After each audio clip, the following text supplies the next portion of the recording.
Hi, this is Marcia Brubeck of marciabrubeck.com. In this short video, I want to talk with you about how to listen persuasively. Listening is really a terribly important skill, not only with people we are close to, but in virtually every situation we find ourselves in, whether we're going to school, going to a job, talking to children, or meeting new people for the first time and wanting to make friends out of them. So when you want to listen to somebody, it's usually pretty easy to listen when there's no heavy-duty emotional charge to the conversation. But if it's somebody you're close to and there's a disagreement involved, the emotional charge may interfere with the actual communication of information. That is, you may sense an urgency to talk when you hear the other person speaking, and that urgency will invite you to interrupt, to break into what they're saying and impose your own interpretation of events or your own opinion. Now, there's some problems with that. In the first place, the urgency you sense comes about because whatever is being said is provoking your anxiety. It's making you uneasy, and you have this basic urge whenever you get anxious to reduce your anxiety, which you do by trying to take control. And when the situation is a conversation that's becoming heated, you take control by jumping in and trying to take charge. But this is actually counterproductive because the other person is not going to take kindly to your interruption.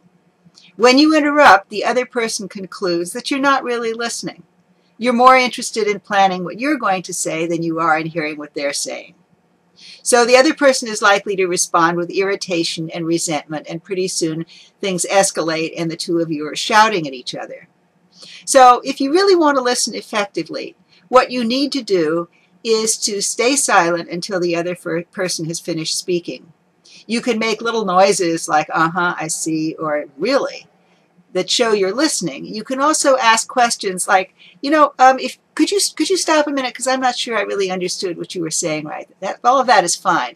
That's not going to interfere with the conversation at all. And if you ask questions so that you're really sure that you understand what the other person is saying, the other person will feel gratified. The other person will feel that you are really paying attention. And then when the other person finishes, your turn to speak comes, and you will find that if you've listened to the other person effectively, the other person should be very willing to listen to you.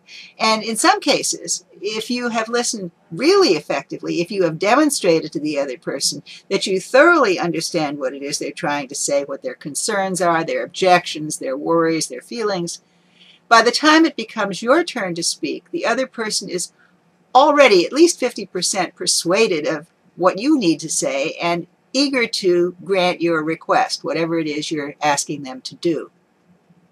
So this is one of my communication tips. I have written a whole book with a number of communication tips. It's called Love More, Fight Less. You can get a copy for $40 on my website on the product page, or you can download a copy free of charge by going to my website, marciabrubeck.com, and just signing up for it.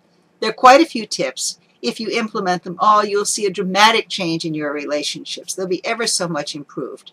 But you don't have to implement all of them. Even if you only manage a couple of them, you should see great benefits. And, there's nothing very hard to understand here. They're very simple rules. No jargon, no PhD required, certainly no therapist. It doesn't take weeks or months to do this. Probably you will see results in a day or two. So what's to lose? Go to my website, get yourself a copy of this book, and have a go at it. And I will talk to you again soon.